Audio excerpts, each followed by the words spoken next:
നമസ്കാരം. മലയാളി വാർത്തയിലേക്ക് സ്വാഗതം. ചോറ്റാനിക്കരയിൽ 16-കാരി ആത്മഹത്യ ചെയ്തത് കൊറിയൻ യുവാവ് മരണപ്പെട്ടു എന്നതിന്റെ വേദനയിലാണ് എന്ന് പെൺകുട്ടി ആത്മഹത്യാക്കുറിപ്പിൽ പറഞ്ഞിരുന്നു. പക്ഷേ അതിന് യഥാർത്ഥ കാരണം ഈ പറഞ്ഞ കൊറിയൻ യുവാവ് തന്നെയാണോ എന്നുള്ള സംശയങ്ങളാണ് ഇപ്പോൾ ഉയരുന്നത്. കാരണം തെളിവുകളൊന്നും തന്നെ അങ്ങനൊരു യുവാവ് ജീവിച്ചിരിപ്പുണ്ടായിരുന്നോ എന്നതിന് പോലും ലഭ്യമായിട്ടില്ല. ഒരു ഇൻസ്റ്റഗ്രാം അക്കൗണ്ടിൽ നിന്നുണ്ടായിട്ടുള്ള 2-3 ദിവസത്തെ മെസ്സേജ്, അതിന്റെ അടിസ്ഥാനത്തിലാണ് പെൺകുട്ടി അയാളോട് പരിചയപ്പെടുന്നത്. അതുമായി ബന്ധപ്പെട്ട് പിന്നീട് സംസാരമാകുന്നു. പിന്നെ അയാൾ മരണപ്പെട്ടു എന്ന് പെൺകുട്ടി അറിയുന്നു എന്നൊക്കെയാണ് പെൺകുട്ടി ആത്മഹത്യാക്കുറിപ്പിലൂടെ പറയുന്നത്. പക്ഷേ ഈ പറയുന്ന ഇൻസ്റ്റഗ്രാം ID അത് ഫേക്ക് ആയിരുന്നു എന്നതടക്കമുള്ള സംശയങ്ങൾ പുറത്തേക്ക് വരികയാണ്. എന്തായാലും അതിദാരുണമായിട്ടുള്ള ഒരു മരണത്തിലേക്കാണ് 16 വയസ്സുകാരിയെ തള്ളിവിട്ടിരിക്കുന്നത് എന്നുള്ള വിവരങ്ങൾ പുറത്തു വരുമ്പോൾ ഇപ്പോഴും ഉത്തരം കിട്ടാത്ത ചോദ്യം എന്ന് പറയുന്നത്, ഈ പറയുന്ന ഇൻസ്റ്റഗ്രാം പ്രൊഫൈൽ ആരാണ് ഉപയോഗിച്ചത്? മലയാളി തന്നെയായിരുന്നു, അതോ മലയാളി എന്നതിനേക്കാൾ അപ്പുറത്തേക്ക് ഇന്ത്യയിൽ തന്നെയുള്ള ഒരാളായിരുന്നു എന്നതടക്കമുള്ള സംശയങ്ങളാണ് പോലീസിനുള്ളത്. എന്തായാലും പെൺകുട്ടിയുടെ ആത്മഹത്യ, ആ ഒരു ആത്മഹത്യയിൽ പോലീസ് അന്വേഷണം വളരെയധികം ശക്തമായിട്ട് മുന്നോട്ട് പോകുന്നു. അതിനിടയിൽ സ്കൂൾ അധികൃതർക്കും ചില സംശയങ്ങളൊക്കെ ഉണ്ട് എന്നുള്ള വിവരങ്ങളാണ് പുറത്തുവരുന്നത്. രാവിലെ വീട്ടിൽ നിന്ന് സ്കൂളിലേക്ക് പോയ പെൺകുട്ടി വീടിന് സമീപത്തുള്ള ഉപയോഗശൂന്യമായിട്ടുള്ള കരിങ്കൽ ക്വാറിയിലെ വെള്ളത്തിൽ മുങ്ങിമരിച്ച നിലയിലായിരുന്നു കണ്ടെത്തുന്നത്.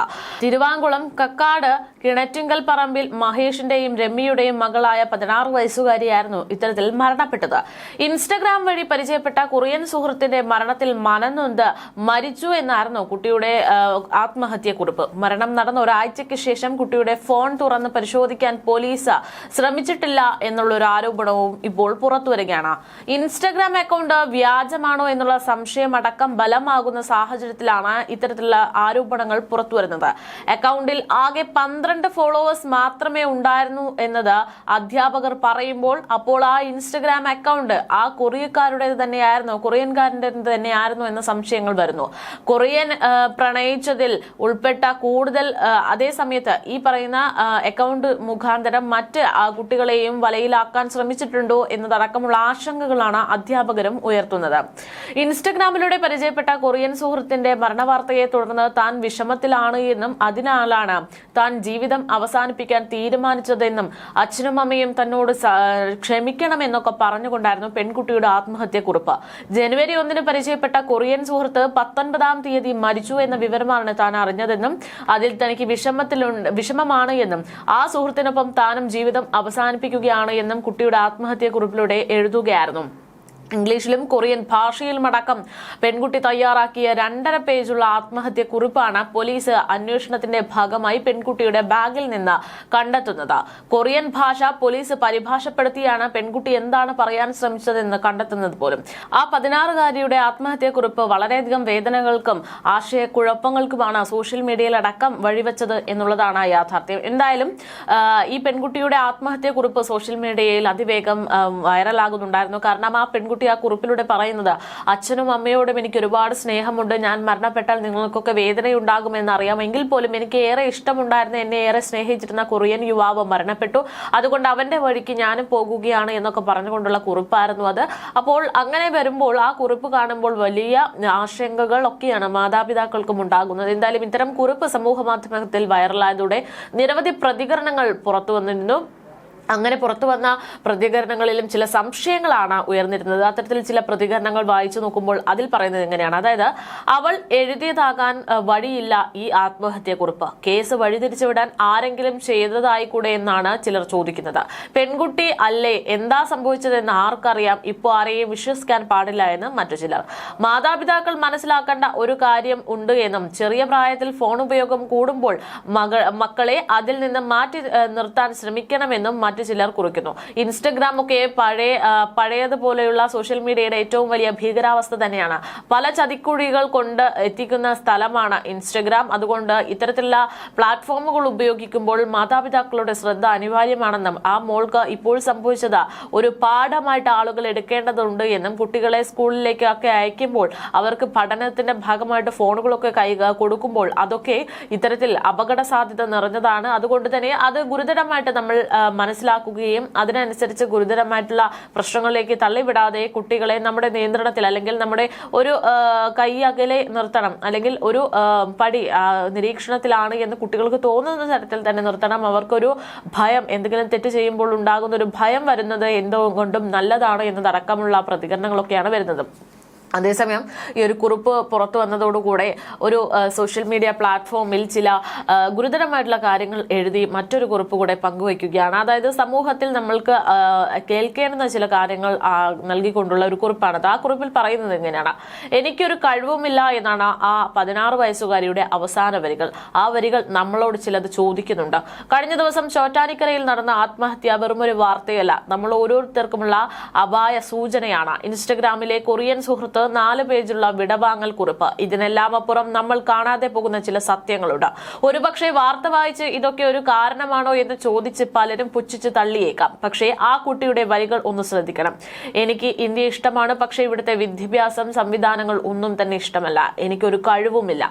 ഇതൊരു ആത്മഹത്യ കുറിപ്പ് മാത്രമല്ല, നമ്മുടെ വീടുകളിലെയും സ്കൂളുകളിലെയും ചുവരുകൾക്കുള്ളിൽ മുഴങ്ങാതെ പോയിട്ടുള്ള ചില നിലവിളികളാണ്. എന്താണ് നമ്മൾ ചിന്തിക്കേണ്ടത്? ഒറ്റപ്പെടലിന്റെ ആഴം. നേരിൽ കണ്ടിട്ടില്ലാത്ത സ്ക്രീനിലെ ഒരു മുഖം അവൾക്ക് ആ ജീവാശ്വാസമായത് എന്തുകൊണ്ടാണ് എന്ന് ചിന്തിക്കണം. ചുറ്റുമുള്ളവരിൽ നിന്ന് ലഭിക്കാത്ത സ്നേഹവും പരിഗണനയും ഒരു ഹായ് മെസ്സേജിലൂടെ ലഭിച്ചപ്പോൾ അവൾ അതിൽ അഭയം തേടി. വീട്ടിലും സ്കൂളിലും അവൾ അനുഭവിക്കുന്ന ഒറ്റപ്പെടൽ ആരും കണ്ടിരുന്നില്ല. വിദ്യാഭ്യാസത്തിന്റെ പരാജയം കൂടെയാണ് ഇവിടെ ചൂണ്ടിക്കാണിക്കുന്നത്. നമ്മുടെ സിസ്റ്റം കുട്ടികളെ റാങ്ക് വാങ്ങാനും ജയിക്കാനും മാത്രമാണ് പഠിപ്പിക്കുന്നത്. തോൽവിയെ എങ്ങനെ നേരിടണമെന്നോ നീയായിരുന്നാൽ മതിയെന്നോ അങ്ങനെയുള്ള ആത്മവിശ്വാസമോ നമ്മൾ അവർക്ക് നൽകിയിട്ടില്ല. എനിക്ക് ഒരു കഴിവുമില്ല എന്ന് ആ കുട്ടി എഴുതുമ്പോൾ തോൽക്കുന്നത് അവളല്ല, മറിച്ച് നമ്മുടെ സമൂഹമാണ്. നഷ്ടപ്പെട്ട ആശയവിനിമയമാണ് ഇതിലെ പ്രധാനപ്പെട്ട മറ്റൊരു വിഷയം. ഫോൺ കളയൂ എന്ന് ശകാരിക്കുന്നതിന് പകരം നിനക്ക് എന്തെങ്കിലും വിഷമമുണ്ടോ എന്ന് ചോദിച്ചാൽ നമുക്ക് ആ കുട്ടിയുടെ ജീവൻ ഇന്നും നിലനിർത്താൻ സാധിക്കുമായിരുന്നു. ഉപദേശമല്ല, മറിച്ച് കുട്ടികൾക്ക് വേണ്ടത് അവരെ കേൾക്കാൻ ഒരു ചെവിയാണ് എന്ന് എഴുതുകയാണ് ഈ സോഷ്യൽ മീഡിയ ഐ ഡി. അതേപോലെ തന്നെ മാതാപിതാക്കളും അധ്യാപകരും ശ്രദ്ധിക്കുക. മാർക്കിനും ഗ്രേഡിനും അപ്പുറം ഓരോ കുട്ടിക്കും ഒരു ജീവിതമുണ്ട്, ഒരു മനസ്സുണ്ട്. കുട്ടികളോട് മാർക്ക് എത്ര എന്ന് ചോദിക്കുന്നതിന് മുൻപ് നിനക്ക് സന്തോഷമാണോ എന്ന് ചോദിച്ചാൽ അത്രയും നന്ന്. മറ്റുള്ളവരെ കണ്ടുപഠിക്കുക എന്ന് പറയുന്നതിന് മുൻപ് നിന്നിലെ കഴിവ് വലുതാണ് എന്ന് പറഞ്ഞ് മനസ്സിലാക്കണം.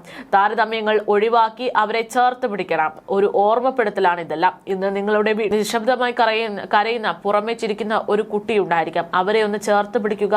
ഫോൺ മാറ്റിവെച്ച 10 മിനിറ്റ് അവർക്ക് വേണ്ടി മാറ്റിവെച്ചുകൊണ്ട് അവരോട് സംസാരിക്കുക. ഒരുപക്ഷെ ഇത്തരത്തിൽ ജീവനുകൾ ഒരുപാട് രക്ഷപ്പെടുത്താൻ നമ്മളെ കൊണ്ടാകും എന്നൊക്കെയാണ് ഈ കുറിപ്പിലൂടെ പറയുന്നത്. അത് ശരിക്കും യഥാർത്ഥത്തിൽ അങ്ങനെ ഒരു വസ്തുത തന്നെയാണ് അദ്ദേഹം പറഞ്ഞു വെക്കുന്നത്. അതേസമയത്ത് ഇത്തരത്തിൽ ഉള്ള സംഭവങ്ങൾ വിരൽ ചൂണ്ടുന്നത് സോഷ്യൽ മീഡിയയുടെ ഒരു അതിപ്രസരം തന്നെയാണ് എന്നതും ഒരു വസ്തുതയാണ്. എന്തുമാത്രം അപകടാവസ്ഥയിലൂടെയാണ് സോഷ്യൽ മീഡിയയുടെ ഉപയോഗം ഇപ്പോൾ കുട്ടികളിൽ ചെലുത്തുന്നത് എന്നുള്ളതിന്റെ ഏറ്റവും വലിയ ഉദാഹരണമായിട്ട് ഇത് മാറുകയാണ്. സോഷ്യൽ മീഡിയയുടെ അമിതോപയോഗം എന്നതിനേക്കാൾ ഉപരി കൊറിയൻ ഭ്രമവും ഇതിൽ മറ്റൊരു ഭീകരാവസ്ഥ തന്നെ സൃഷ്ടിക്കുന്നതാണ്. യാഥാർത്ഥ്യമാണ്. ഇപ്പോൾ മലയാളി കുട്ടികൾ ഒന്നടങ്കം കൊറിയൻ ഫാൻസ് ആണ് എന്നതാണ് നമ്മൾ പലപ്പോഴും കാണാറുള്ളത്. പക്ഷേ അത്തരം ഫാൻ ആകുന്നതിൽ ഒരു തെറ്റില്ല. പക്ഷെ അതിൽ ഭ്രമിച്ച് എന്താണ് ചുറ്റിലും നടക്കുന്നതെന്ന് പോലും തിരിച്ചറിയാൻ പറ്റാത്ത അവസ്ഥയിലൂടെ കടന്നു പോകുമ്പോഴാണ് ഏറ്റവും ഗുരുതരമായിട്ടുള്ള പ്രശ്നങ്ങളായിട്ട് മാറുന്നത് എന്നുള്ളതാണ്. കഴിഞ്ഞ ദിവസം ഉത്തർപ്രദേശിൽ സഹോദരിമാർ ആത്മഹത്യ ചെയ്യുന്ന, ദാരുണമായിട്ട് മരണപ്പെടുന്ന ഒരു സംഭവം ഉണ്ടായിരുന്നു. അതിന്റെ റിപ്പോർട്ട് പുറത്തു വന്നപ്പോൾ എന്താണ്, സമാന രീതിയിൽ കൊറിയൻ ഭ്രമം തന്നെയായിരുന്നു. ഉത്തർപ്രദേശിലെ ഗാസിയാബാദിൽ സഹോദരിമാരായ 3 പെൺകുട്ടികൾ ദാരുണമായ രീതിയിൽ ജീവനൊടുക്കാൻ കാരണമായത് കൊറിയൻ ലവ് എന്ന ടാസ്ക് ബേസ്ഡ് ഗെയിമാണെന്ന് പ്രാഥമിക അന്വേഷണത്തിൽ പോലീസ് കണ്ടെത്തുമ്പോൾ അവിടെ നമ്മൾ മനസ്സിലാക്കേണ്ടുന്നത് മാതാപിതാക്കളുടെ ശ്രദ്ധയൊന്ന് തെറ്റുമ്പോൾ അവർ പോകുന്ന മൊബൈൽ കെണിയിലേക്കാണ്. 16, 14, 12 വയസ്സുള്ള സഹോദരിമാരാണ് തങ്ങൾ ഇന്ത്യക്കാരല്ലെന്നും കൊറിയൻ രാജകുമാരിമാരാണെന്നും കരുതി യഥാർത്ഥ ജീവിതത്തിൽ നിന്നും മാറി ഭ്രമാത്മകമായിട്ടുള്ള മറ്റൊരു ലോകത്തിൽ വിശ്വസിച്ച് പാർപ്പിട സമുച്ചയത്തിന്റെ 9ാം നിലയിൽ നിന്ന് ചാടി മരണപ്പെട്ടത്. സോറി പപ്പ എന്ന് എഴുതി വെച്ച കുറിപ്പ് ബാക്കിയാക്കിയാണ് 2 വർഷം മുൻപ് സ്കൂളിൽ പോകുന്നത് പോലും നിർത്തി ഗെയിമിൽ നീരാളിക്കുഴിയിൽ കുടുങ്ങിപ്പോയ പഖി, പ്രാചി, വിഷിക എന്നീ പെൺകുട്ടികൾ ജീവിതം വേണ്ട എന്ന് വെച്ചത്. 2017 ബ്ലൂ വെയിൽ എന്ന ഗെയിമും ഇത്തരത്തിൽ മറ്റൊരു ദുരന്ത അവസ്ഥകൾ തന്നെയാണ് നേരിട്ട് കാണിച്ചു തന്നത്. പക്ഷെ എത്ര ഉദാഹരണങ്ങൾ ഉണ്ടെങ്കിലും നമ്മുടെ സമൂഹത്തിൽ മാറ്റങ്ങൾ വരുന്നില്ല എന്നുള്ളതാണ് ഭീകരമായിട്ടുള്ള അവസ്ഥ. ഏതായാലും ചോറ്റാനിക്കരയിലെ 16 വയസ്സുകാരിയുടെ മരണം, അതുമായി ബന്ധപ്പെട്ട് നിർണായകമായിട്ടുള്ള അന്വേഷണങ്ങൾ വേണം എന്ന് തന്നെയാണ് പറയുന്നത്. കാരണം അന്വേഷിച്ചെത്തുമ്പോൾ ഒരു പക്ഷേ ഈ കൊറിയക്കാരുടെ പേരിൽ അവസരം മുതലെടുത്തുകൊണ്ട് ആ കുട്ടിയുടെ ജീവനടക്കം നഷ്ടപ്പെടുത്തിയത് ആരാണ് എന്ന് കണ്ടെത്താനാകുമെന്നുള്ള അഭിപ്രായം, ആശങ്ക അതൊക്കെ തന്നെയാണ് ജനങ്ങൾക്കിടയിൽ നിന്നും ഉയരുന്നത്.